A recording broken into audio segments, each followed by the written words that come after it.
Actually, we see that. And remember, I'm really good at technology, so I try to keep myself updated of what's happening, which is getting crazy because now you blink, 3 more tools come out. Now ChatGPT is, I believe, on his 5.2 version, and this is like a year-old company. So it was. I'll share a funny story. Last week, I was in Pittsburgh. I'm at the airport. Desperately need a chiropractor. My spine got like jammed from workout. I'm like, I need a chiropractor. And it's a brand new airport. So I come to this map, like directory map. I taken a picture and was like, hey, upload it to ChatGPT. Say, find me a chiropractor. And she said like, hey, it's on the 2nd floor. I'm like, where do you see it? I don't see it. So it reads where it is, like the section. It's right there, but so after it pointed where it is, I'm reading, there's no chiropractor there. I'm like, show me where you see it. So like there is it's under additional services, go to the next level. So I go there. I made 2 circles. It's not there. And then I read the map. It was not on the map. It made it what I wanted to hear. I'm like, I hate you. Like, what the heck? I'm doing circles here. And I'm like, show me. I don't see it on the map. Oh, it's right there under additional services. And there's like 8 things under additional services. I'm like, where do you see it? It's right there. Additional services, chiropractor. There's no word chiropractor there. Show me. Like, I hate it. So something I personally notice on these new AIs is that they like to say yes. They are very optimistic. So sometimes that optimism gives you inaccurate information. But coming back to the question, 100%. These AI things, I think, is a big iceberg for a lot of industries. Translators. I don't see anybody finding a job for translator anymore, right? I was in Guadalajara talking to doctors through the thing, and my assistant sitting there is like, you don't need me anymore. I literally was talking to the doctor, and it was doing a better job because he might not know a few terms, right? And it knew everything. And doctor and my translator was like, shit, like, we're in trouble. I'm like, yeah. Exactly.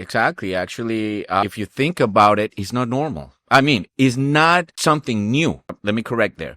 It's something very normal. Technology has always replaced jobs. We had, I don't know if you guys know, but there was a job, somebody waking up people on their windows, knocking on your window at 5 a.m. in the morning. That was a job, right? There was a job that, guess what? The clock just replaced that guy. Or something very fascinating, the banks. Banks have buildings of mathematicians doing math. All the interest rates, all this stuff from the banks. Before calculators or computers, like, yeah, the banks had building full of people doing math. Not anymore.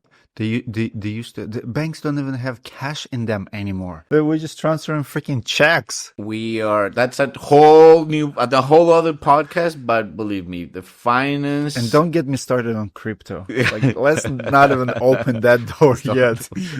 Bitcoin, what? But yeah, banks, they don't have your money. It's only a zero on a screen. Yeah, we're paying each other with a freaking code now. Yeah. Yeah, it is crazy. All right, let's get back to estimate experts. So typical timeline. I know quite a few firms like yours, and I recently talked at the expo to contractor guys in also Orlando. Their goal is 21 days. What's your timeline from start to finish the claim? Okay, so do you track it? Do you promise it? Do you have a goal to finish at a certain time, or it's whatever it takes? Yes, 100%. Keep in mind that we're basically talking about 2 main services. One will be the estimate itself, building the estimate. How long does that estimate. That will take no longer than 2 business days. Could be faster. And actually, we get customers that if you're friends of Roofing Insights, it'll be faster. Just say Dimitri sent you, and it'll be the same day service. 100%. We'll hook them up. Obviously, sometimes we get questions that are impossible to comply, right? We had this contractor that they want us to quote like a high-end, this was like a reception for a hotel. They want it overnight. Nobody will be able to do that, right? But ChatGPT can. With errors. So the turnaround time, natural turnaround time for projects no bigger than 100K, I will say, is 2 business days.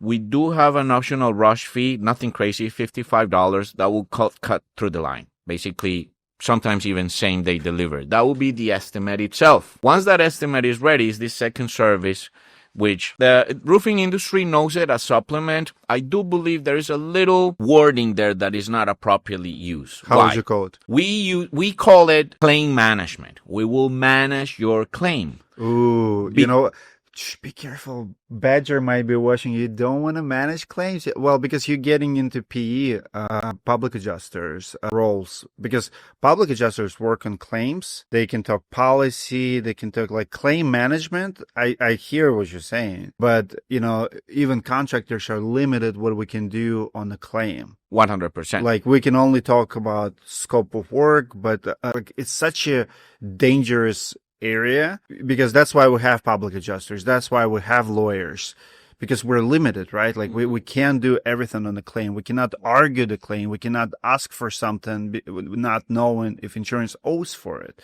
So that's why we don't call it claim management. We call it supplement. We just why we in our company and I believe we in our company we have pretty unique processes because we're not like looking out there to see what competitor is doing. So we build our process. Yes, we manage the claim.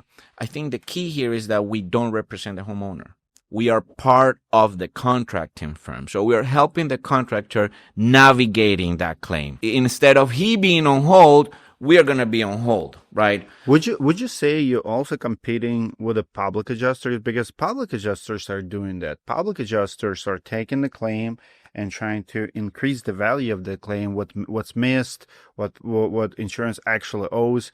But you have no idea what that is. You can only work with it. And even contractors can't do it. They can't argue.